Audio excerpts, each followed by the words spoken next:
que a amargura, ela é uma raiz que vai disseminando, ela vai enraizando, vai contaminando e gera um fruto, mas um fruto que não é bom, porque o problema não é frutificar, o problema é que tipo de fruto que isso pode causar. E a gente entendeu que não é um sentimento, não é uma tristeza, não é uma dor passageira. Eu trouxe até o exemplo de Jesus. Jesus sofreu, Jesus chorou, ele ficou triste, mas ele não amargurou. E quando a palavra usa essa palavra, quando a Bíblia usa a palavra raiz, está revelando que é algo profundo, algo que não aparece primeiro na nossa vida. E é uma isca silenciosa de legalidade do inimigo na nossa vida. É uma isca de legalidade, ela vai crescendo escondida debaixo da terra, debaixo da vista dos olhos, vai se aprofundando. Mas também a gente viu que essa amargura não nasce do nada. Não nasce do nada. Do que ela nasce? De palavras que feriram, de situações que nos marcaram, de injustiças que não foram entregues, de perdão que não foi liberado. Eu estava falando com a pastora aqui agora que todo o SILC, para nós conselheiros, tem uma palavra. Teve um anterior que foi abuso, muitos casos de abuso, teve de paternidade. Parece que cada SILC Deus fala para a gente de forma diferente. E esse, para mim, eu não tive tempo de conversar com os outros conselheiros, é casamento. Casamento. Então, eu acrescentei uma palavra aqui sobre casamento. E vocês viram que é um ministério muito simples aqui, vocês perceberam?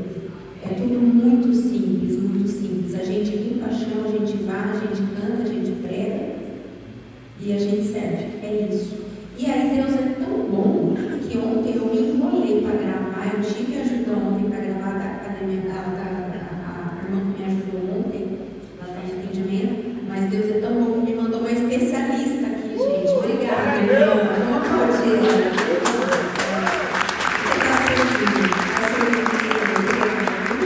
E sejam tranquilos, porque ninguém vai perder nada. Quem ontem não assistiu, eu vou chegar, eu vou embora hoje à noite, eu tenho que ir embora, que amanhã eu tenho agenda, mas amanhã eu vou pedir ajuda para os universitários, vou pedir para converter as gravações e aí a pastora manda no grupo de vocês. Então ninguém perde nada, fiquem bem tranquilos, tá bom? Bom, e lembrando daquela frase principal, que eu gostaria que ficasse na mente de vocês: a dor que não sobe em oração desce como raiz. Tá? Eu lembro muito disso. E quando a dor não é tratada, não é levada para o Senhor, o que ela faz? Ela não evapora, não é passe de mágica, não temos isso. Mas ela cria raiz. E a raiz que dá o fruto, sobe o fruto tóxico. E nós vimos também que alguns sinais começam a aparecer nas palavras, inicialmente nas palavras, alguns sinais internos na nossa vida, algumas situações que muitas vezes a gente não entende, mas que algo mudou e nada mais é do que uma raiz de amargura crescendo na gente. Então, uma dureza ao falar que antes talvez a gente não tivesse, uma murmuração, uma reclamação, uma sensação de insatisfação. Parece que algo nada nunca está tudo bem. Parece que sempre tem algo nos incomodando. Aquela dificuldade de edificar a vida da pessoa, aquela dificuldade de celebrar um ganho de algum conhecido nosso, aquela tendência de sempre criticar. Gente, como é chato viver com pessoa que fica criticando. Meu Deus.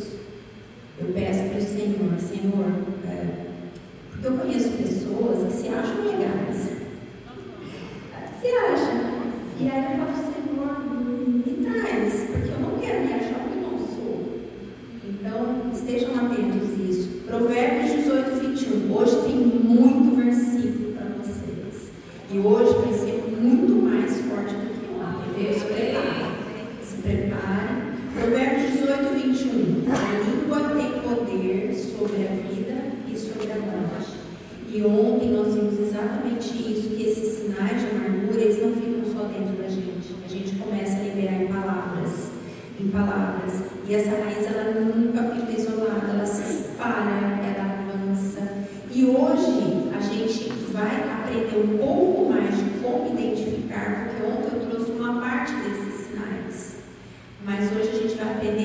buscar mais e tratar. Nós vamos sair daqui tratado em nome de Jesus. Em nome de Jesus. E lembre-se, a raiz que é revelada, ela pode ser arrancada. Lembre de pinos? Para quem não estava aqui ontem, uma planta muito bonita, um tipo de um pinheiro, mas que aos olhos naturais, ela é linda. Eu fiquei encantada quando eu vi, mas eu soube que por dentro ela contamina o solo e não deixa nada crescer perto dela. Então a raiz que é tratada, que é retirada, ela deixa de governar a nossa vida. E é isso que nós vamos fazer aqui hoje. Vocês já beberam alguma vez alguma água que ela parece assim, límpida, parece que está normal, mas tem um gosto estranho?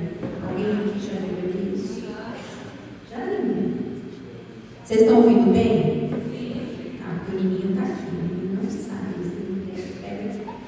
Então a água, muitas vezes já beberam. A água, ela parece normal, a cor normal, não tem cheiro, mas quando a gente toma um golinho, tá amarga.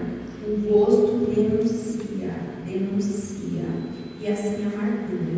Ela parece limpa por fora, parece uma água potável, mas ela está amarga.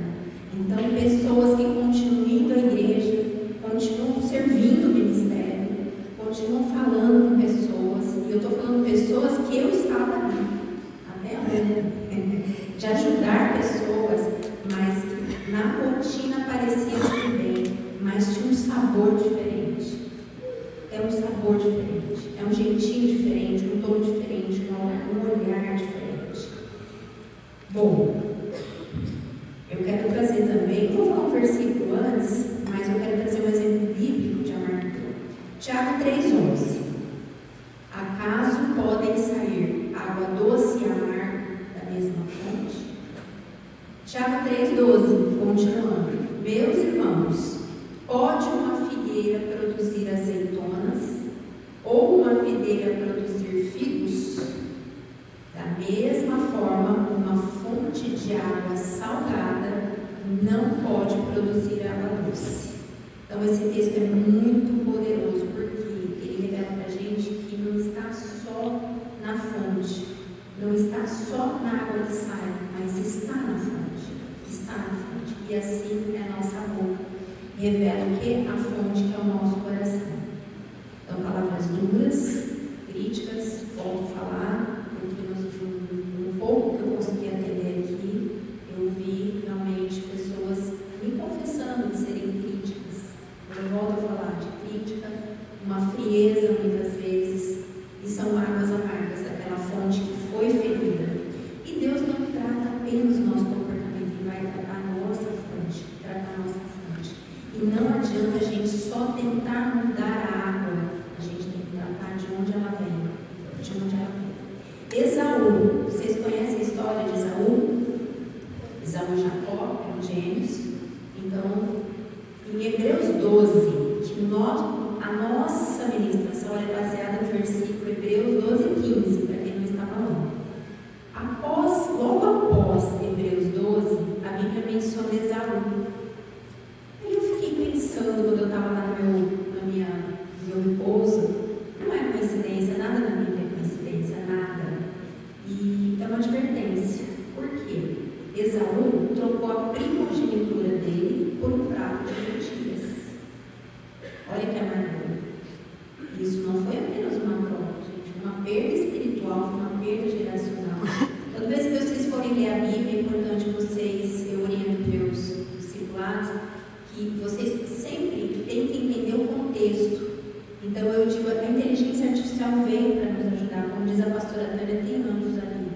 Então sempre digite assim, análise exegética e hermenêutica. Isso em curso de teologia eles ensinam bastante. Análise exegética e hermenêutica. Claro que o Espírito Santo é quem revela a palavra revelada do Espírito Santo. A gente tem que pedir para o Espírito Santo estar conosco. Mas entender esse contexto, muitas vezes histórico, é importante. E a primogenitura era muito importante naquela época. Muito. Hoje a gente vê pessoas vendendo primogenitura. Isso não é.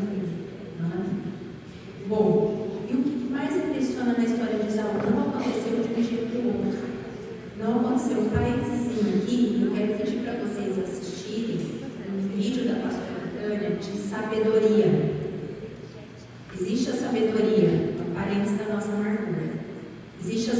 sabedoria do alto, mas existe a sabedoria terrena e demoníaca. E Rebeca era uma mulher de Deus, mas ela usou uma sabedoria terrena e demoníaca. Ela manipulou toda aquela situação e levou a destruição da família dela. E Rebeca tinha um preferido, que era Jacó. Nós temos toda a história bíblica, todo o contexto. Ela recebeu da palavra de Deus, mas trazendo para os nossos filhos, quando a gente tem preferência por filho, a gente gera fratura. Fratura emocional, às vezes, irreversível, se a gente não vai para a cruz. E Esaú e Jacó cresceram assim. Jacó era o preferido da mãe, e Esaú, com toda a ferida dele, com toda a amargura, chegou um momento que ele valorizou o imediato, que era um prato de lentilha. Ele trocou essa primogenitura. Isso é algo muito sério, porque o coração endurecido, ele perde o discernimento, perde a visão, perde a direção e destrói legado. E Hebreus, vai no versículo, Hebreus 12, 16. O que ele fala? Que não haja nenhum imoral, nem profano, como Esaú, que por uma única refeição vendeu os seus direitos de filho mais velho. Vocês percebem a amargura pura? A amargura pura disso. Foi por uma única refeição. Só que o coração já estava endurecido, já estava amargurado. E valorizou aquele momento de fome, aquele momento carnal. Então, corações endurecidos trocam destinos eternos por alívios momentâneos. Alguém se identifica? Corações endurecidos trocam destinos eternos por alívios momentâneos. E depois Esaú chorou, Esaú até se arrependeu, creio eu, porque só o Senhor sabe se houve arrependimento, mas já era tarde. Não tarde para o arrependimento de Deus.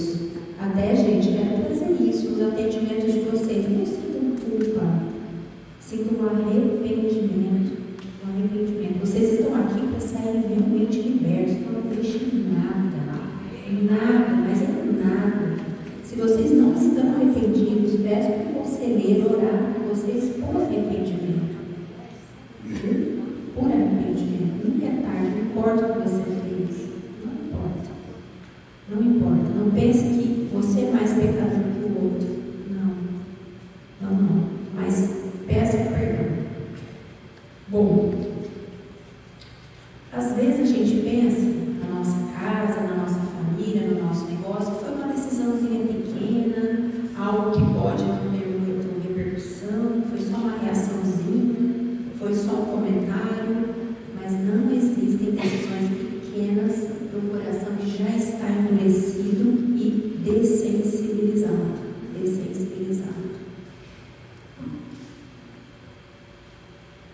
Olha que lindo isso. A amargura, ela nunca fica parada dentro da gente. Lembra que a gente falou hoje? Ela começa a contaminar o carro redor. Ela contamina. Essa contaminação, ela muda até a atmosfera mental. Até a atmosfera. Não sei se vocês já perceberam, entrando num lugar, chegando em alguma casa, aquela tensão no ar. Eu tive um exemplo recentemente de um casal de pacientes muito querido, e eles chegaram e um foi para uma sala do meu consultório, a mulher para o outro, mas eu sentia, ninguém falou nada, mas a gente está sensível ao Espírito Santo. Aí eu olhei, ele já tinha até deitado na maca, falei, vem cá, fulano, vem aqui. Aí eu falei, tá aqui, ninguém entendeu nada, eu falei, é doida mesmo. Aí eu falei, vocês podem se abraçar, os dois? Aí eles concluíram, para doida mesmo. Aí eles olharam assim, como é que vocês sabem? Eu falei, não sei de nada, mas vocês se abracem já, porque senão não vão entender os dois. E graças a Deus saíram abraçados, depois a gente conversou, então existia uma tensão. E a Kátia adivinha de jeito nenhum, gente. É a gente estar em intimidade com o Senhor. Estar sensível ao Espírito Santo. Sensível. Bom, Hebreus 12:15 fala o quê? Que nenhuma raiz de amargura brote e cause perturbação, contaminando a muitos. E é o contaminado? É aquela raiz em família, em casamento, em geração, em ambiente, em ministério, em relacionamento, é aquele peso. E nada como uma casa em paz, aquela paz que excede o entendimento, aquela mesa que a gente realmente tem uma comunhão. Não é uma família perfeita, não é uma família perfeita. Provérbios 15:17 traz para a gente: melhor é o prato de verduras onde há amor do que um boi gordo acompanhado de ódio. Acompanhado. O problema não é a comida, gente, é o ambiente, é o que a gente leva para a nossa mesa. Eu quero trazer uma palavra para os homens aqui. Eu estive conversando com o pastor recentemente aqui no nosso ministério, e a nossa conversa foi o seguinte: se os homens realmente tomassem a posição deles de sacerdote, o mundo estaria completamente diferente. Completamente diferente. Tá? E as mulheres, se fechassem um pouco mais as bocas também. Eu desculpa, gente. É a sabedoria do alto. Lembra da água? Quem falou da água? A aguinha. Ontem eu falei que quando a gente tem alguma situação que nos acontece, que a gente quer dar aquela resposta, nos 5 a 10 primeiros segundos é onde a gente fala as melhores palavras e as piores. Então a recomendação é beber água. O rim vai ficar bom, a pele boa e a gente fica quietinho. Porque a mulher sabe, ela edifica o lar, ela edifica, mas a tua destrói, E pode ter até abundância na tua casa, mas se houver ódio, se houver mágoa, se houver ressentimento, amargura, o leite fica pesado.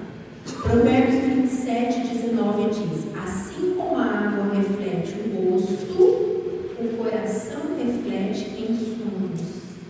E o coração começa a se manifestar, mesmo sem palavras, mesmo em silêncio, e ele vai transbordando, vai transbordando.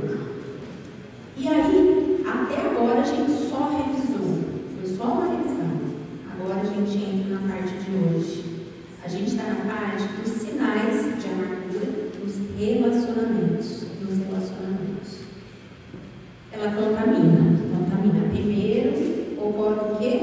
Um impacto na confiança das relações familiares, das relações de negócios, relações de amizade. Porque pessoas amarguradas têm dificuldade de confiar. É diferente da prudência. Eu levei mal chamando da pastora Tânia esses dias, porque a minha filha já fez 2 intercâmbios fora. E teve uma situação que ela foi imprudente.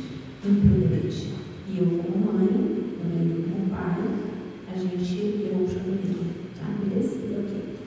Então, a prudência é diferente do excesso de desconfiança, de confiança. Então, aquela pessoa que desconfia de tudo. É uma amargura ali, a gente precisa buscar. Outro impacto é na comunicação. Aí, como o diabo tem pego a comunicação? Existe o que a gente quer falar, existe o que a gente fala, existe o que o outro entende, mas o que o outro quer entender. Ele quer entender alguma coisa lá. Então, nessas etapas é onde entra uma palavra dura, um olhar diferente, um acho que quis dizer isso, e essa comunicação fica contaminada. Uma situação aqui que a Fabi, vocês conhecem a Fabi? Fabi, nossa super conselheira, ela está fazendo uma live todos os dias, 6h30 da manhã, chama Fabi Viana, tem sido absurdo. E a gente, quem acorda cedinho, tem visto a gente ali. E logo depois a gente faz uma ceia e ela e o esposo têm feito sempre. E ela falou ontem na live uma frase que eu gostei muito, que nada, na verdade, nada deixa de ser resolvido numa mesa, com Bíblia, um cafezinho e a conversa. Porque muitas vezes essa falha de comunicação, a gente cria narrativas e a gente cria castelo. Recentemente mesmo eu tive uma grande amiga que falou: olha, eu acho que a fulana pensou isso de mim. Eu falei: vai conversar com ela. O que a gente tem que fazer, gente? A gente não pode alimentar isso de falar: eu também acho. Não tem acho nada. O que a palavra diz? ali insistindo, não vou não, é tranquilo. Eu falei, vai sim, vai. Se você veio falar comigo, você vai conversar com a pessoa. E a pessoa me falou, olha, ainda bem que eu fui, porque não era nada disso. Olha a comunicação, gente. A amiga estava com uma atitude de cuidado, e a outra entendeu que era algo de supervisão, de falta de apoio. Olha, o inverso. Então esteja atento a essa comunicação. Outro sintoma, sinal, é o isolamento emocional. A gente está falando da amargura nas relações. A gente saiu de dentro de nós e já está na contaminação. E é um sinal bem importante. Então, pessoas que falam assim, eu vou me isolar porque eu não quero conviver com pessoas que não têm os mesmos valores, eu prefiro me afastar. Recentemente eu ouvi de uma conhecida que ela não quer ir para a academia, porque a academia não tem o ambiente que ela gostaria. Eu falei, a conversa furada sua, vai para a academia sim, porque a academia não é opção, tem que ir. Mas se você não se sente bem naquele lugar, você vai treinar em outro lugar. Mas o que estava em questão não era o treino, que isso tem que fazer. A questão era que ela estava em uma. E esse isolamento muitas vezes é visto como uma caminhada cristã que a gente está se isolando. Mas pode ser raiz de amargura, pode ser uma ferida. É forte, né? Quando alguém é ferido repetidamente, o coração começa a querer se proteger, é uma autoproteção. E aí entra o orgulho. Vocês lembram das manifestações do orgulho? Ontem a gente falou de 20 diferentes. Provérbios 18:1 diz: quem se isola busca interesses egoístas, olha só, e se rebela contra a sensatez. O que a gente precisa entender? O isolamento, muitas vezes, ele não começa como uma rebeldia, por exemplo. Não começa como uma proteção. Uma situação a gente não viver com os ímpios, e a Bíblia é clara: fuja da falência do mal. Fuja. Outra é rebeldia. Outra é a situação de você se autoproteger de orgulho. Então, o que está no seu coração? Vocês assistiram a aula hoje da pastora e ela falou de Davi e Urias. Davi não puxou a arma, não atirou Urias, mas a intenção do coração dele era matar Urias. Era matar. Então, se você tem uma situação que antes havia uma conversa, mas que hoje não há um silêncio, antes havia uma troca, hoje tem distância, não tem mais aquela abertura de antes, existe um certo afastamento emocional, talvez não é porque você deixou de amar, e aí eu estou indo para casamento. Não é porque você deixou de amar, é porque a gente não quer mais sofrer. A gente não quer sofrer, é uma autoproteção. Mas aquilo que nos protege também nos aprisiona e nos leva a cativeiro mental, a cativeiro espiritual. E quando uma pessoa se fecha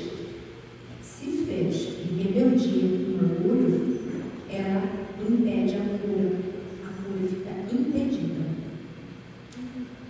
Outro sintoma, sinal, desconfiança constante. Até falei para vocês, aquela pessoa que, quando alguém tenta ajudar, ela fala, será que a pessoa está com essa intenção mesmo? Quando alguém se aproxima, ela acaba recuando, volta a dizer, uma situação é a prudência, discernimento, a gente orar todos os dias. Eu oro todo dia para Deus me mandar as amigas dele, os amigos dele. De vez em quando escapa uma, mas não é. Mas eu continuo orando. Então a gente tem que pedir sim discernimento, a gente tem que pedir para Deus revelar, mas aquele excesso de desconfiança pode ser um coração amargurado. Por que isso acontece? Porque quando a dor passada governa o coração, ela muda a percepção do presente. Ela afeta o discernimento. Afeta. 1 Coríntios 3:5. O que ele diz? O amor não guarda rancor. Porque quando existe esse rancor, o coração e a confiança acabam se rompendo. E os relacionamentos adoecem. E a resposta, às vezes, vem carregada numa situação muito simples. Você está com o seu esposo ali, com a sua esposa, aí entra aquela comunicação que a gente falou, que já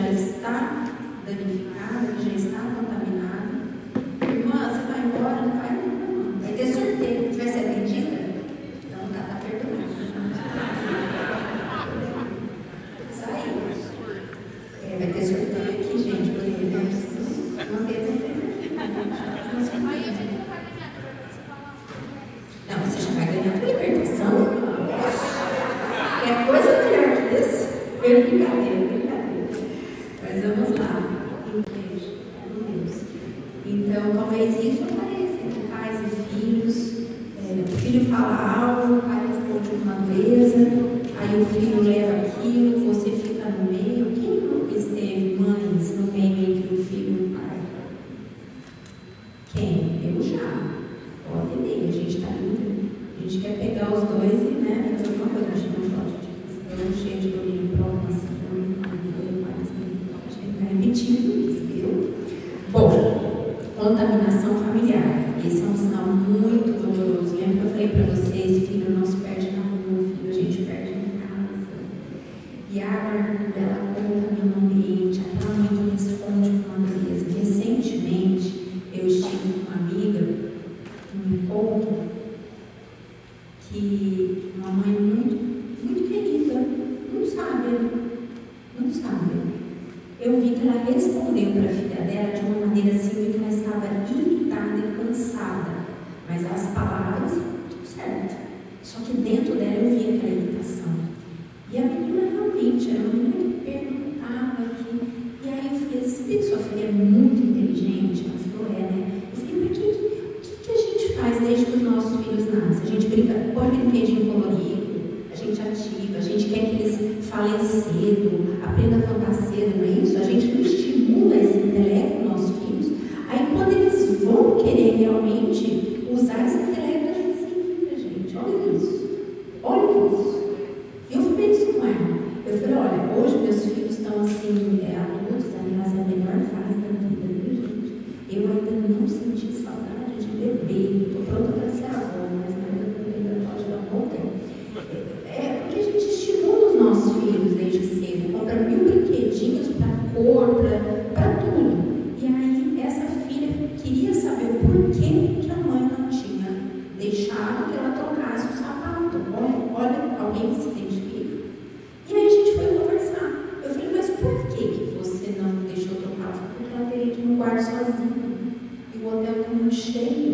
Eu tenho medo de acontecer alguma coisa. A gente tem que ter esse mesmo, essa prudência. Eu falei, você já experimentou explicar? Eu falei, mesmo. Aí chamou, explicou para a menina. Tudo bom. Entende? A comunicação, a nossa intenção. Falar por que não é muito fácil. É muito fácil. Só que então vai contra aquele trabalho que a gente teve de estimular o intelecto dos nossos filhos. Os meus filhos são geniais, gente. Pelo glória de Deus. Eu sou uma mãe super realizada. Mas por Deus, tá? Porque ela aprendeu com quem? Foi comigo, não. Foi ele que fez. Porque quem faz filho é Deus, certo? Mas graças a Deus, realmente, a mão de Deus nos ajudou muito na criação. Efésios 4:31. Livrem-se de toda amargura. A gente já vai chegar, tá? Por enquanto eu só estou aqui jogando, né? A gente já vai se tratar. Livrem-se de toda amargura, indignação e ira. Olha só, a palavra manda o quê? A gente se livrar. Livrem-se, não é ficar sentada e vai para o culto esconder, mas é livre-se, é um verbo, uma ação que a gente tem que ter. É a gente se tratar. Parte profissional. Como que a amargura aparece em parte profissional e financeira? Essa é uma parte importante. Ela não se limita para o pessoal, para a nossa casa, mas também no trabalho. Olha só. Muitas vezes o trabalho deixa de ser para aquela pessoa a contribuição, a excelência de servir para Deus, e passa a ser o quê? Pesado, desgastante. Se a gente está sentindo um peso, um desgaste, é porque a gente está fora do centro da vontade de Deus. Burnout, a gente está fora do centro da vontade de Deus. A gente está fazendo aquilo que Deus não mandou a gente fazer. Deus não mandou. A pessoa que teve 3 vezes não mandou para vocês. Claro que existe uma situação física, que a gente tem que cuidar das vitaminas, dos hormônios, existe a honra ao tempo, existe a parte alma, o nosso emocional, mas existe a parte espiritual. E na parte espiritual a gente está até na vontade permissiva, a gente está trabalhando, a gente está fazendo o que os olhos naturais é correto, a gente não está pecando, mas a gente não está no centro da vontade de Deus, no centro dele.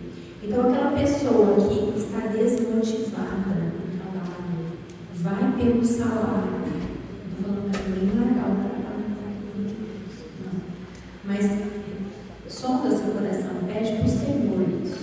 Porque essa pessoa desmotivada revela muitas vezes a desconexão com o nosso propósito. Todo mundo aqui sabe o seu propósito? Todos? É glorificar o Senhor. Onde, quando, cada um do seu jeito, é lavando uma louça, é varrendo o chão, é pegando uma água de coco, é glorificar o Senhor. Glorificar o Senhor. E uma coisa que eu aprendi com a minha pastora lá da Atitude, esses dias a gente estava numa ministração dos legendários, das mulheres de legendários, aliás, homens, legendários, a minha pastora lá falou o seguinte: olha, o perdão, gente, a gente tem que liberar sempre. A gente só pode parar de liberar perdão quando a gente parar de ter louça suja. Gente, quem que para de ter louça suja? É até o nosso filho. Ainda eu olhei para ela e falei: nossa, isso pegou pesado. Mas é real. A gente pode até deixar bem limpinho, mas daqui a pouco vem. Ok? Então a gente tem que liberar o perdão ali. Bom, dificuldade de reconhecer autoridades, líderes, empregadores, passo a serviço com suspeita. Está querendo me enganar, está me roubando, está sendo desonesto comigo. Gente, isso é glorificar o Senhor. Glorificar. Empregadores, como você também lida com seus colaboradores? Como você lida com eles? Comparação. Você está no seu trabalho e o progresso do outro te incomoda, você não consegue comemorar. E espiritualmente, essa comparação, ela rouba a capacidade, sabe do quê? De reconhecer o seu propósito. Rouba essa capacidade. Sensação de injustiça. Conheço pessoas que estão sempre sendo injustiçadas. A visão delas. A visão delas. E eu tenho uma fala mansa, mas eu vou contar o que eu falei esses dias. Eu falei: ô lírio dourado do campo, o mundo está errado, você está certinho, é isso? Está todo mundo errado no planeta. Vamos reavaliar, né? Então é a gente confrontar o amor realmente. Estagnação, pessoa que está estagnada na profissão, a pessoa que tem aquela sensação de que podia estar fazendo mais, bloqueio criativo. Eu conheço pessoas inteligentíssimas, que têm um intelecto assim absurdo, mas está bloqueado. Capacidade intelectual afetada, e com isso vem perda de oportunidades. Oportunidades maravilhosas. Colossenses 3:23. Tudo que fizerem, façam de todo o coração. Ordem de Deus. Tudo, é tudo. Tudinho. Tudo. Não é metade, não é uma parte, é tudo. Essa irmã que está aqui, ó, Deus mandou, porque eu estava assim: o que eu vou fazer? E aí, obrigada, viu? Deus te abençoe. Parece para você, parece pequeno, mas não é. A sua ajuda vai proporcionar de todo mundo assistir, inclusive os conselheiros, porque esse tema é a primeira vez que você vai falar. Agora a gente vai falar da vida financeira. A amargura, ela não trava apenas por falta de recursos. Desculpa, a vida financeira não trava apenas por falta de recursos, mas por quê? Por ferida não tratada por amargura.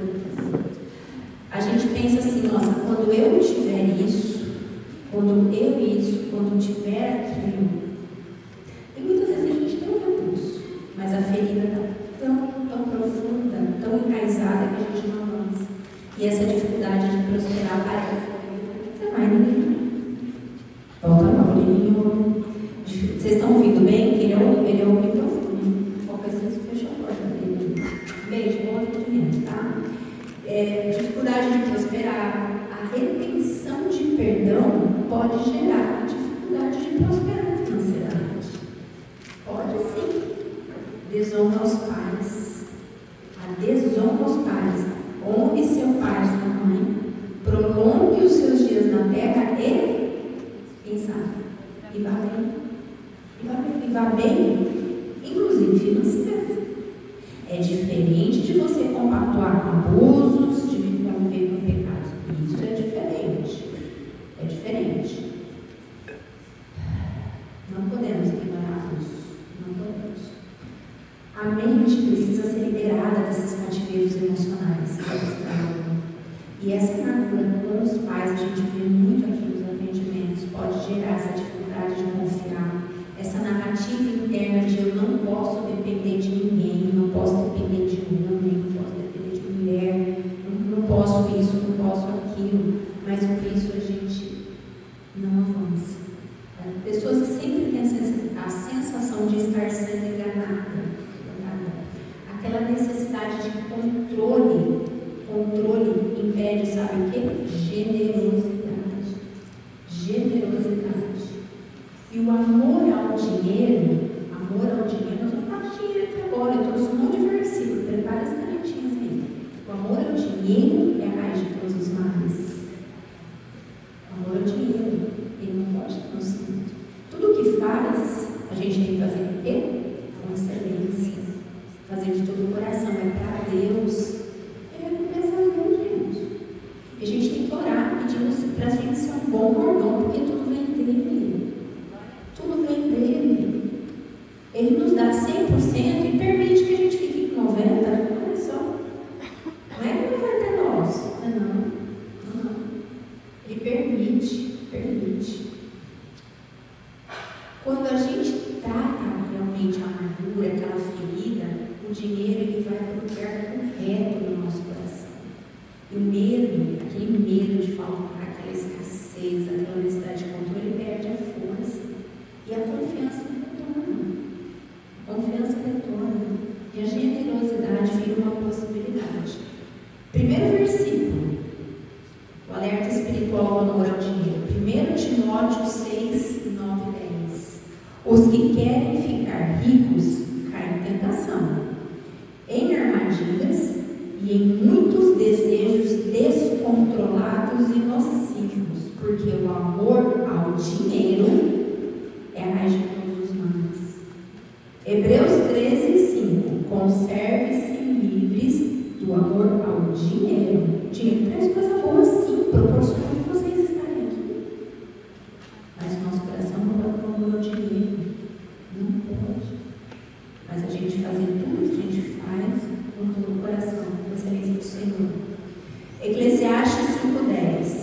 Quem ama o dinheiro jamais se farta. Quem ama as riquezas nunca se satisfaz com seus rendimentos. Veja só, nosso coração, ele é muito, ele é enganoso, ele é insaciável. A gente precisa vigiar o nosso coração, vigiar. Mateus 6:21. Olha só, o dinheiro revela o coração. Pois onde está o seu tesouro, aí também estará o seu coração. E Mateus 6:24. Ninguém pode servir a dois senhores. Vocês não podem servir a Deus e ao dinheiro.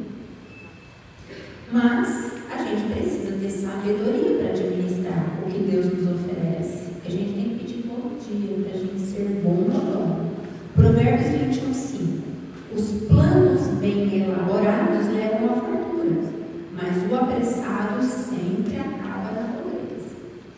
Provérbios 13:11. A riqueza obtida às pressas diminuirá, mas quem a ajuda aos poucos terá cada vez mais. Atalhos. Como a gente tem visto pessoas procurando atalhos. Não é para a gente sair sofrendo, não, mas tudo é um processo. Eu vejo isso na medicina. Vejo isso, eu estou fazendo agora 31 anos de medicina. Cada um tem sua trajetória, mas eu vejo de recém-formado querendo fazer o que não é tempo. Existe um tempo de amadurecimento. Existe um tempo. Sobre prudência, Provérbios 22:7. O rico domina o pobre, e o que toma emprestado é escravo do que empresta.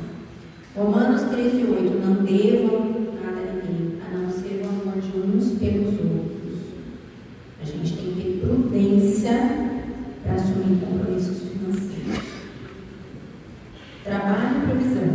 Provérbios 10, 4. As mãos preguiçosas empobrecem o homem, porém as mãos diligentes lhe trazem riquezas. E agora eu quero convidar vocês com sinceridade, não em voz alta, mas vocês e o Espírito Santo aí. O que a gente ainda tem de dor? O que vocês têm de dor? Que precisa ser tratado? Que memória que ainda está governando as decisões de vocês, as palavras de vocês? O que provoca algumas reações que depois você não queria ter tido, que você não queria ter falado ou feito? Como está seu coração hoje? Ele está leve, está pesado, está cansado? Quem passou por atendimento não tudo leve, né? Cadê, gente? Como que você tem reagido nos últimos dias, antes de passar pelo seu? Você está mais fechado que antes? Você está se socializando? Você está servindo? Se alguma dessas foi sim, gente, não é condenação não, é revelação. Pede para o Espírito Santo trazer para vocês. Salmo 139, 23. Sonda-me, ó Deus, e conhece o meu coração. É só Ele. É só Ele que vai saber o nosso coração. A gente tem que submeter. E existe algo também muito importante que a gente não pode ignorar, que é a ira. A ira. Quando a ira permanece, é ressentimento, é ferida emocional, é amargura. E isso abre porta para mim. Efésios 4, 26. Não se põe o sol sobre a ira de vocês. Não sobre a ira de vocês. Não dê lugar ao diabo. Quando a gente se ira, a gente está dando lugar para o diabo. E guardar essa dor acaba abrindo também espaço. Bom, tudo bem até aí? Alguma pergunta? Agora a gente vai falar, certo? Uma manuinha. A gente está se identificando, a gente está reconhecendo. Mas só reconhecer não é suficiente, não é? Só identificar não é suficiente, é o primeiro passo. Sentir um remorso não é suficiente, o arrependimento sim, mas a gente, só isso também não é tratado. Como é que a gente trata isso? A boa notícia é que nós temos Jesus, gente. Olha só, Mara, vamos falar de Mara. Mara é um lugar. Mara é um lugar lindo. Então, o que aconteceu? Moisés estava com o povo. E aí eles foram caminhando e eles estavam dias ali, sem água, sem comida. Lembra que o povo não morava, certo? E aí eles chegaram em Mara, no lugar. E eles viram uma fonte de água. Eles viram uma fonte. E o que eles fizeram? Correram e beberam água. Imagina o contexto, né? Vocês sempre se colocam ali. Imagina como que seria. Dias e dias ali, quente, deserto. Eles foram com tudo ali na fonte. Só que a água era amarga. Era amarga. E aí, mas foi Deus que colocou essa água amarga? Ele queria o nosso coração. Saber como a gente reagiria ali. Como eles reagiram. Eles viram o que eles fizeram. Murmuraram. Aí Moisés foi para Deus. E o que Deus fez? Deus falou para Moisés pegar um tronco de árvore e colocar na água. Olha que revelação importante. Deus não tirou a água amarga do caminho. Ele tragou a fonte. E é isso que nós vamos fazer aqui hoje. A gente vai tratar a nossa fonte. Deus pode tirar sim do nosso caminho. Muitas vezes a gente olha para e tira isso de mim. Ele trata a fonte de amargura. Ele trata. Ele trata. Salmo 147, 3. Ele cura os de coração quebrantado e cuida das suas feridas. Ele cura e ele cuida. Significa que Deus não ignora as nossas feridas. Ele não despreza a nossa dor. Ele não manda a gente esquecer. Ele toca, ele restaura. Ele restaura.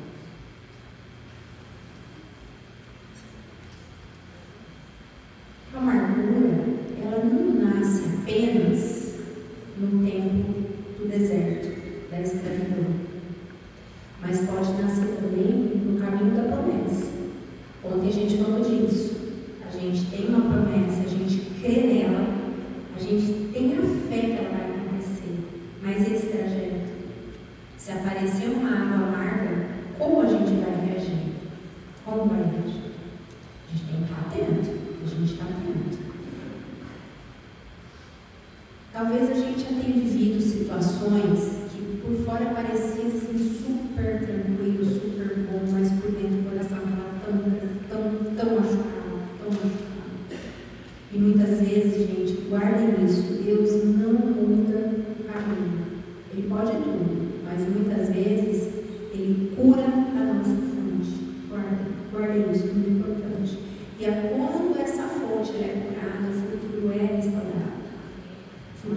restaurado, os relacionamentos são restaurados, casamentos, e o nosso coração volta a se alegrar. É uma alegria em Cristo, é aquela alegria serena, aquela alegria serena. Essa árvore lançada no mar, na fonte de água de mar que Moisés lançou, ele encostou e a fonte foi tratada de água, ela leva a gente para uma árvore, foi um tronco de árvore. Mas para que leva? Leva para outro tronco de árvore. É a cruz. É a madeira da cruz. É aí. E foi na cruz, gente, que todo o nosso veneno foi tratado. Que a nossa fonte foi restaurada. Que aquilo que era amargo se deu. Mas não é automático. Lembra do versículo de Hebreus 12:15? No começo de ontem? Cuidem. Nós temos que cuidar. Isaías 53:5. Pelas suas feridas fomos curados, não apenas espiritualmente, mas interiormente, emocionalmente, relacionalmente. Então a cruz não é apenas perdão, a cruz é cura, é restauração, é libertação de vocês. E eu afirmo de novo que não existe, hoje eu conversei com o médico, não existe cura verdadeira e plena sem ser na cruz. Fora da cruz não tem, gente, não tem, de jeito nenhum. Bom, anota. Como a gente vai se tratar? Tratamento agora. A gente precisa reconhecer aquela dor. Essa dor ela precisa ser nomeada. Ela precisa ser levada à luz. A luz o que quer dizer? Você não precisa se expor publicamente. A gente precisa levar essa luz de Deus para Deus, a gente precisa levar para Deus. Então, obrigada. É um anjo mesmo. Não posso, né? Vai ter. Sem fingir que não aconteceu. Ah, mas isso é tranquilo, é pequenininho, eu vou empurrar embaixo do tapete, eu vou camuflar. Lembra a dor que na sua oração cresce em raiz de amargura. Salmos 32:5. Então reconheci diante de ti o meu pecado e não encobri as minhas culpas. Aquilo que é reconhecido é tratado. Então nós temos que nomear isso. Sem negar. Então hoje, talvez Deus esteja pedindo para todos nós. Eu falo nós porque eu também. A cada vez que eu leio e vejo esse assunto, eu sou tratada, eu vou um pouquinho mais fundo. Vou reconhecendo mais uma coisinha. Então a gente não pode negar, a gente não pode minimizar a dor. E o segundo passo, o que é? Entregar essa dor do Senhor. Levar essa dor do Senhor. Abrir mão do controle. Na verdade, abrir mão do que a gente não tem. Porque a gente não tem controle. A gente acha, mas não tem. Depois de reconhecer, a gente entrega. E aí, Pedro 5:7 é muito claro. Lancem sobre ele toda a sua ansiedade, porque ele tem cuidado de vocês. É toda a nossa ansiedade. Toda. Não é parte, não é metade, não é um terço. E aí entra o perdão. Perdão não é uma emoção, é uma decisão. Ele precisa ser declarado, não é um sentimento. É perdoar. Colossenses 3:13. Perdoem como o Senhor lhes perdoou. É profundo, isso é profundo. E o perdão não depende do outro, é da gente. É da gente. Se ele merece ou não, é com a gente. É com o Senhor. É com o Senhor. E o perdão não justifica o erro do outro. O perdão libera o nosso coração. É o nosso. O perdão protege o nosso coração. A gente protegendo a gente mesmo. Terceiro, então liberamos perdão. Primeiro, demos nome para a nossa dor. Nós levamos a luz de Deus. A gente pediu perdão, liberou perdão. E agora a gente vai se arrepender realmente e pedir perdão ao Senhor. E esse passo muitas vezes é ignorado. Esse arrependimento genuíno. Porque a gente pedir perdão sem ter o arrependimento não adianta nada. É uma oração vazia. E se tem alguma situação que você não está arrependido, ore com arrependimento. E Deus traz. E a gente precisa entender algo muito importante aqui, que nem toda dor, ela vem apenas do que fizeram contra nós. Algumas dores, elas acabam permanecendo mais do que a gente achou que o outro fez. Lembra daquela situação da amiga? Que ela achou que a amiga estava ofendendo, mas a amiga estava cuidando, um ato de cuidado. E muitas vezes essa ferida veio de um pensamento nosso, vem de uma reação, vem de um ressentimento e de uma atitude defensiva, de um orgulho do outro e de um orgulho nosso. Mas o que é nosso, a gente precisa se arrepender e pedir perdão ao Senhor. Pedir perdão. 1 João 9: se confessarmos os nossos pecados, Ele é fiel e justo para perdoar os nossos pecados e nos purificar de toda injustiça. Gente, Ele perdoa, Ele purifica. Ele purifica. Nos meus atendimentos eu falo muito isso. Gente, tudo que vocês levam ali no atendimento está zerado. Está zerado. Mas o que o inimigo faz? Vocês saem daqui e ficam ali. Mas será? Foi só isso mesmo? Mas será que eu falei isso? Será que eu fui perdoar? Quem que é o acusador? O acusador é o diabo. Não deixe esses pensamentos virem para vocês. Não deixe. De jeito nenhum. Quarta atitude, perseverar. Aí a gente precisa entender. Então vamos recapitular o tratamento, certo? Porque olha, eu falei de tanto sinal, de causas, e o tratamento pareceu pequeno e simples, porque é a gente dar nome. A gente tá calor, né? Mosquitinho. O menino subiu, tá vendo? Você consegue ligar lá? Não tem ventilador para ligar? Tá ligado? Acho que não. Então a gente precisa dar nome, levar a luz de Deus, liberar o perdão, se arrepender e pedir perdão. Não é tão simples, mas é assim. A palavra de Deus é simples. Ela é muito simples, a gente complica. Agora, tem uma situação importante, a gente precisa perseverar no caminho, porque a cura não é um momento isolado, a cura é um processo, e um processo importante. Gálatas 6:9 nos ensina: não nos cansemos de fazer o bem, pois no tempo próprio colheremos, se não desanimarmos. Então, gente, existe um tempo, existe um processo, existe a necessidade da perseverança. Aquela raiz, ela vai enfraquecendo. E muitos acham que a gente, quando aceita Jesus, ou que a gente libera o perdão na manhã, ó, um passo de mágica. Não existe mágica, existe um processo espiritual. Existe algo emocional. Lembra que a gente entendeu? Existe o corpo. Toda doença que chega no corpo, aonde está doente, já está doente. E estou para falar para vocês que não vou falar em percentual, porque é achismo, e aqui não existe achismo, mas em muitos casos que eu conheço, vem de amargura.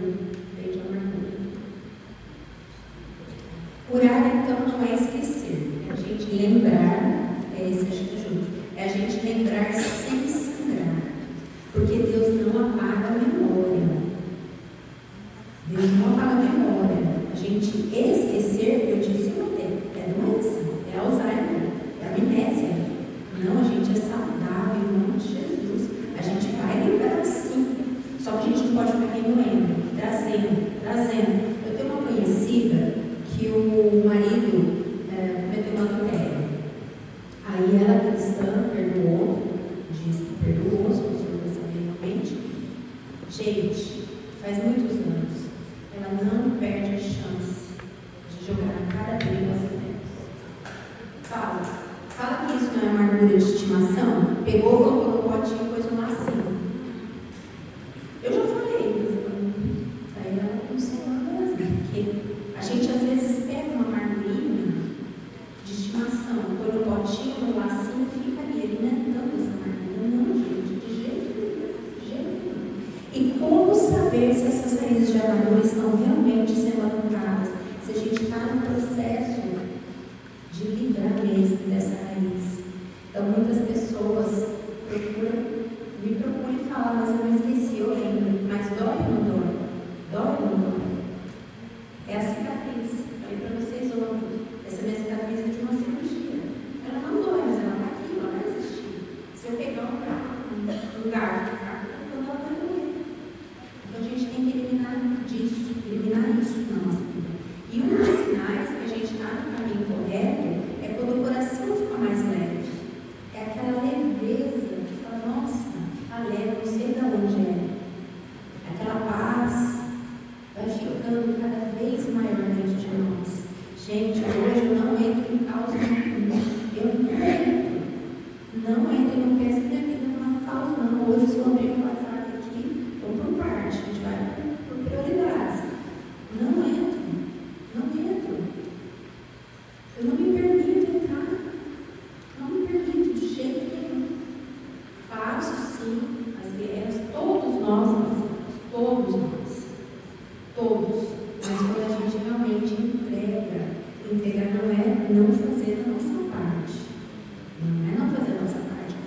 é saber que a gente fez a nossa parte de forma excelente. Por que, voltando ao versículo, fazer tudo com excelência?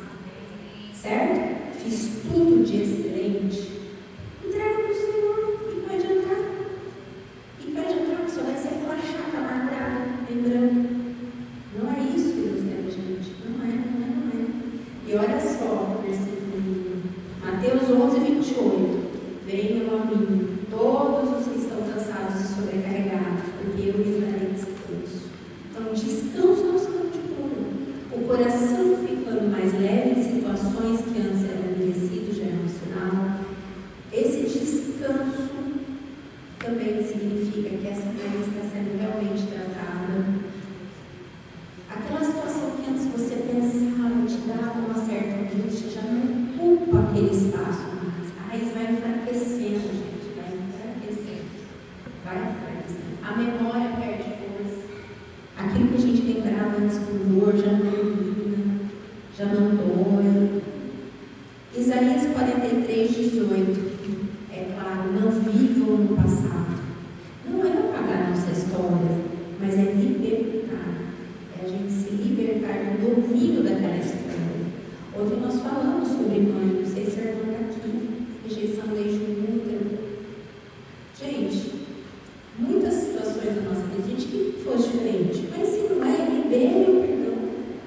Libere o perdão. Sabe aquela frase, não ser feliz, porque gente feliz não incomoda, mas é feliz no Senhor, na palavra.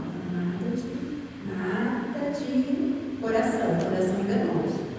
Outro sinal que a gente está no caminho certo é a volta da sensibilidade espiritual. Porque a frieza espiritual é um sinal de amargura. Aquela pessoa que não consegue ler a palavra, aquela pessoa que às vezes não entende, aquela pessoa que não soube o que ler. Isso pode ser amargura, pode ser. Não é só, mas pode. E quando a gente volta com essa sensibilidade, o coração começa a se quebrantar. Quando eu vejo pessoas realmente entregam a amargura, a gente fica tão chorona, né? Fica tão chorona. Quando eu fui ministrada nessa palavra, eu só chorava. Aí teve um dia que eu falei assim, mas tá chato. Não vou ser chorando. Ele faz o que ele achar que deve. Nós somos instrumento. Então, nosso coração de volta se render. Ezequiel 36:26 diz: tirarei de vocês o coração de pedra e lhes darei o coração de carne. O coração de pedra não sente. Ele é duro, ele é frio, ele não se abre. Mas quando a amargura começa a vir, a raiz de amargura começa a enfraquecer, a gente começa a se quebrar, coração quebrantado. Isso é o sinal de cura. Mudança nas nossas palavras. Antes, a gente virava, às vezes, dava uma resposta um pouquinho mais dura. Hoje, a gente já tem uma resposta mais suave. Essa dureza já vai embora. Aquela resposta já não tem agressividade, surge uma mansidão. E a gente tem que orar todos os dias pelos frutos do Espírito. Provérbios 15:1. A resposta calma desvia a fúria. Sabe aquela história de quando dois não querem, não faz? Exatamente. Se você responde a fúria profunda, a gente já sabe o que vai dar.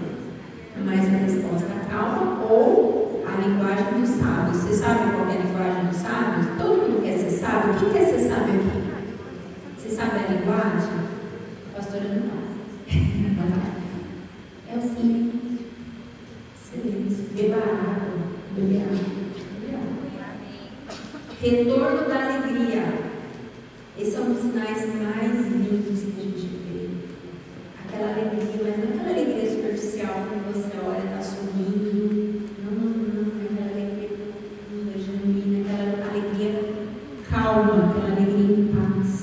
Não é euforia, é completamente diferente. Quando fala eu sou alegre, é uma situação, é euforia. É a alegria do Senhor, como fruto do Espírito, aquela alegria profunda,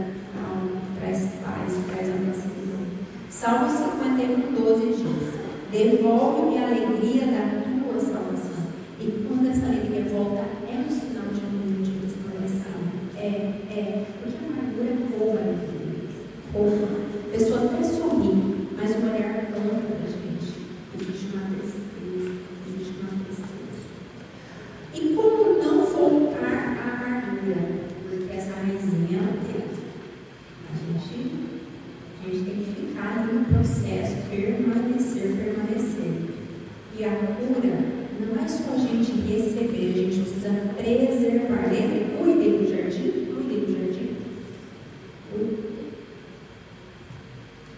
Viver momentos com Deus, chorar para Ele, se quebrantar.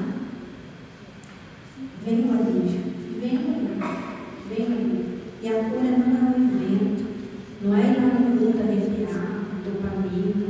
Não, gente, é intimidade com Jesus. Intimidade, não é choro. É uma responsabilidade espiritual.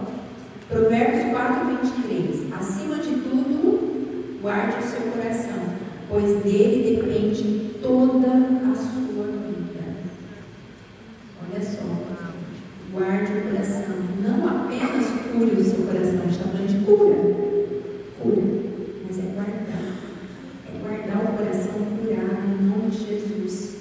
E olha só, é nele que nascem as nossas dores, as memórias ruins fortalecem as boas também, e também as decisões. E se o coração não for guardado, essas feridas voltam a querer governar a nossa vida, elas voltam. E esses pequenos sentimentos do dia a dia vão empilhando e voltam a arder. Então, realmente nós precisamos cuidar. Raízes pequenas são mais fáceis de serem arrancadas do que raízes profundas. E o que quer dizer isso? Ação imediata. Se você precisa liberar perdão, é agora. Se você precisa pedir perdão, é agora. Não deixa para depois, não. Entra lá na camuflagem, no esquecimento, mas vai virando a vez de amargura. E é exatamente assim que a gente tem que viver todos os dias. Aqueles silêncios não resolvidos precisam ser resolvidos. Teve alguma situação, chega e fala: é isso que você quis dizer? Porque eu entendi isso. Eu entendi. A pessoa vai te falar. Ela vai te falar. E se ela não falar, você já liberou perdão em nome de Jesus. Então, tratar essas feridas rapidamente é uma das formas mais importantes da gente guardar o nosso coração, preservar essa cura, não acumular. Efésios 4:26 diz: quando vocês ficarem irados, não pequem, apaziguem a sua ira antes que o sol se ponha, e não deem lugar ao diabo. Falo da ira de novo. Eu vejo pessoas se irando. E quem chega para mim e fala: então, mas Jesus teve uma ira. Eu falei: bem diferente. Eu não estava lá. Então, não guardar isso. Não levar para o dia seguinte. Não deixe acumular. Não acumule dores. Não coloque dores no potinho de estimação. Não coloque. Entregue rápido. Dê nome à dor. Leve para o Senhor. Libere o perdão. Arrependa-os e peça perdão. Entendeu? Espaço, gente. Checklist. Checklist espiritual. Cuidar dos nossos pensamentos. É essencial a gente cuidar dos pensamentos, porque muitas raízes de amargura nascem primeiro no pensamento. É na nossa mente que nasce. É na mente. Não começa nas palavras. A batalha é na nossa mente, no nosso pensamento repetido. Aí cria aquele sentimento. Aí vem a decisão, vem a palavra, e essas decisões geradas nessa amargura, nesse sentimento que não é bom, vai gerar um fruto tóxico. Mas Deus é tão lindo que Ele deixou um manual da vida para a gente. Ele deixou. A Bíblia, o que é? O manual da vida. Quando alguém falou para mim: nossa, a vida não veio com manual, né? Veio sim. Claro que veio. Deus deixou para nós, Ele ensina até o que a gente tem que pensar. Vocês sabiam? Deus ensina o que a gente deve pensar. Eu tenho isso anotado, gente. Porque a hora que tem um pensamento aqui, sabe o que Deus manda a gente pensar? Tudo que é verdadeiro, tudo que for nobre, tudo que for correto. Verdadeiro, nobre e correto. Se vier outro pensamento, não é o que Deus manda a gente fazer. Eu sei que todo mundo aqui quer agradar a Deus. A Bíblia manda pensar assim. A mente, ela é um território espiritual. Ela faz parte da nossa alma. Mas ela é um território. Porque quando certos pensamentos se instalam ali, as emoções mudam. Nem tudo. As emoções boas, os pensamentos bons também mudam. As reações também mudam. Então, preservar essa cura exige uma vigilância mental. Vigilância mental. E o que é vigilância mental? É exatamente isso. A gente vê o que a gente está pensando. Não deixar o pensamento solto. Não. O que a gente assiste, pelo amor de Deus, assistir tragédia. Eu tenho, ultimamente, eu me desfiz do meu carro. Decidi que eu não quero mais dirigir. Uma delícia, verdade. É o meu marido. Aí vamos lá, pensadas. O que eu falo para o meu marido? Olha, você me levar para o trabalho, normalmente a gente fica juntinho, certo? Aí a gente ora, a gente conversa. Ele me leva todo feliz, mas é relativo que eu dei realmente ao que eu sinto. E eu tenho pego Uber. Gente, o que eu estou tendo de oportunidade de evangelizar no Uber, vocês não têm ideia. Primeiro entra aquela tragédia de rádio. Aí eu falo, Senhor, me ajuda, porque a gente não pode ser crente chato. A gente tem que ser, né? Lembra que a gente tem que perguntar para o Senhor, porque a gente se acha legal, às vezes não é, né? Enfim, achar que a gente é legal e maneiro que Deus diz que é, eu começo mudando, né? Aí é o Espírito Santo. Então, o que me chama a atenção? De notícia, de tragédia, de programa de TV. Eu tinha uma funcionária que ela sabia tudo que aconteceu ao redor. Eu falei, não dá. Ou você muda ou está contaminando aqui, contamina. Então, o que a gente assiste, o que a gente ouve, o que a gente fala, filmes de terror trazem sim, aberturas espirituais demoníacas. Então, cuidado com o que vocês deixam entrar na mente de vocês. Cuidado. Permanecer em Deus. A fonte da preservação é a gente permanecer em Deus. Não existe cura sustentada fora da presença. A gente está falando da permanência da cura. A gente já foi curado, já deu 5 passos para vocês. A gente tem que permanecer. João 15:5 diz, eu acho lindo esse versículo. Eu sou a videira, vocês são os ramos. Se alguém permanecer em mim, eu nele, ele está muito fruto, muito fruto. Olha o que a palavra diz. Permanecer, não é visitar. Não é visitar. É permanecer. Não é de vez em quando, ocasionalmente. Não. Permanecer, gente. Permanecer. Vocês imaginam um jardim? Quando eu escrevi esse livro, eu imaginei um jardim. Eu queria que vocês imaginassem um jardim todo seco, sem fruto, solo árido. Eu até tenho um slide disso, mas eu não estava para passar, é muito para a minha cabeça. E aí vem o nosso jardineiro, e tudo fica bonito, o solo fértil, as plantas florescendo. E assim é a nossa vida. A presença de Deus não é só o consolo, gente. A gente não pode ir para Deus com uma listinha de supermercado fazendo pedido. Deus não é fast food, não. A gente precisa permanecer ali. Permanecer, é proteção, é sustentação. Outra atitude, cultivar a gratidão. A gratidão protege de novas raízes. Protege. Nossa, agradecer por quê?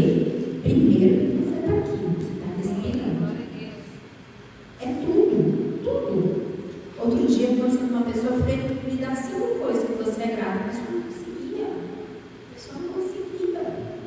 Gente, é tudo. A gente está respirando, a gente está falando. Eu fiquei sem movimentar. Eu voltei a treinar, tem 10 dias. Falei, eu voltei a treinar. Feliz da vida. Nossa, eu nunca imaginei que eu fosse ficar feliz de ir para a academia do Chaves, mas eu fiquei saltitante. Mas é isso, é a gratidão. Colossenses 3,15. Sejam agradecidos. Isso parece muito simples, gente, mas é profundo, porque a gratidão ela protege o nosso coração. E o coração grato, ele não vive preso ao que faltou. Ele não vive preso naquilo que a gente não vive na ganância. Ele não vive preso ao que feriu. É gratidão. Por quê? Por tudo. E eu quero lançar um desafio hoje para vocês aqui. Vocês vão escrever pelo menos 20 coisas que vocês são gratos. 20. No mínimo. Tá? 20. E o coração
que fulana falou de você.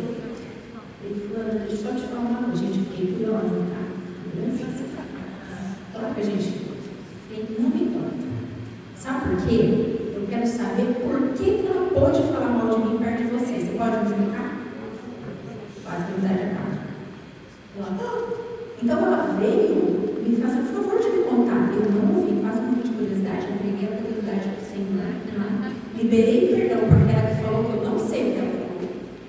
Tá? Mas eu pedi para o Senhor acalmar minha curiosidade, ele acalmou. Mantive. Eu falei, então, me explica por que ela falou mal de mim e falou. Por que ela se sentiu livre para falar de mim para você? Tem uma amiga de 20 anos, né, gente? 20 anos. Aí nós oramos e aí a amizade continua. Amém? Mas é isso. Não dê lugar para isso, não. Então a gente tem que realmente vigiar esses relacionamentos.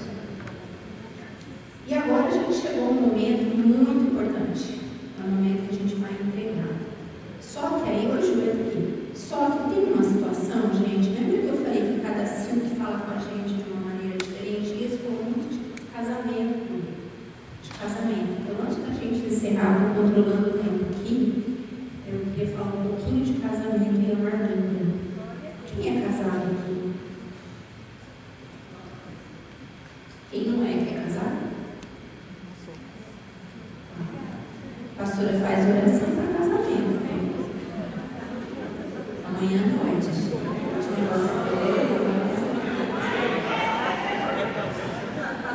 vão ver. O último foi da Mari. Quem já fez o Silvio outras vezes, lembra da Marizinha, a nossa fotoquinha? Ela é conselheira, pastora, e a última que a pastora casou foi ela, da Marizinha. Então, gente, vamos lá. A amargura, ela entra de algumas maneiras no nosso relacionamento, no nosso casamento. Ninguém casa para se divorciar, não é a proposta de Deus para nós. O que é o casamento? Não sei se vocês lembram que eu falei ontem. É aquela pessoa, você orou para aquele relacionamento? Muitas vezes não orei, só fui, certo? Só fui. Então só foi, agora gruda na mão, porque o caminho é tortuoso. É cheio de dados, né? Tem paisagem linda, tem situações maravilhosas, mas tem muito buraco. Então, em micro ressentimentos, eu vejo pilhamentos de amargura.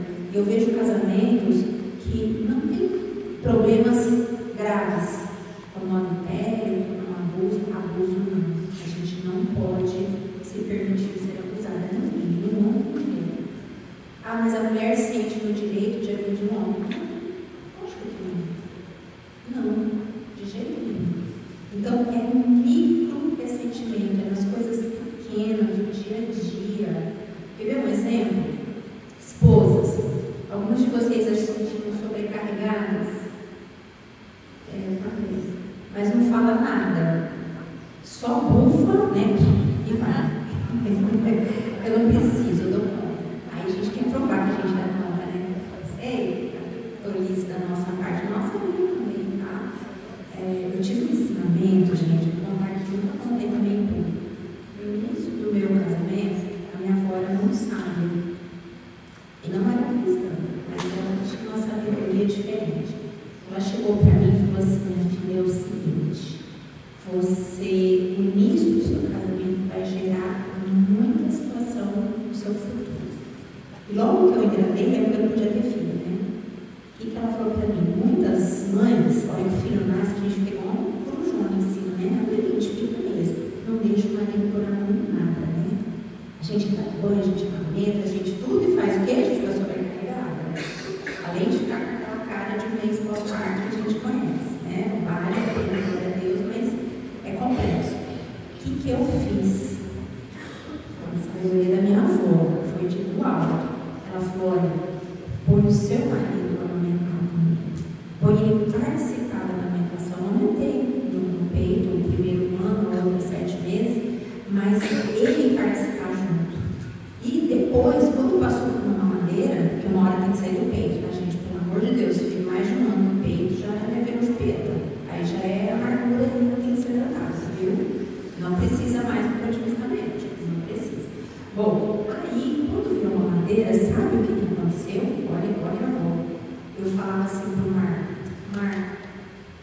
que a sua mamadeira ele gosta bem mais. Não é manipulação, a gente não pode entrar na manipulação. E não é que era verdade. Ele fazia te apagar porque ele se sentiu tão honrado que ele caprichava na mamadeira. E aí que o Vitor tomava a mamadeira. Falava, gente, olha isso. E aí às vezes eu fazia, e eu não fazia tudo aquilo que ele fazia, né? Porque a gente está lá no nosso, às vezes, automático. E aí, vocês entenderam a sabedoria da minha avó? A honra do marido diminuiu minha sobrecarga. Entende? E não foi meu não, tá? Foi minha avó que foi usada ali por Deus. Então, muitas vezes a gente está sobrecarregada, mas a gente não fala, a gente não esclarece. O que a gente deve fazer? Pedir ajuda. Tá? A gente pede ajuda. Só que eles não fazem do jeito que a gente faz. Aí a gente muda de novo. Então tem que ter essa sabedoria de pedir ajuda, de falar estou cansado, respeitar o tempo deles, Vocês entendem o desafio que é? Olha outra situação. O marido se sente desonrado muitas vezes, mas ele fica ali quietinho, não fala nada, você não percebeu, porque ele mereceu o que eu falei. Alguém se identifica com isso? Ele mereceu. Aí vai virando um peso interno. O que acontece? O que não é tratado vem o quê? Amargura. Promessas não cumpridas. Depois eu arrumo isso. E vale tanto para um para a mulher. Gente, o marido não é marceneiro. Não é. Se alguém tiver esse dom, amém. Mas tem obrigações que não é assim. Quem diz que eles têm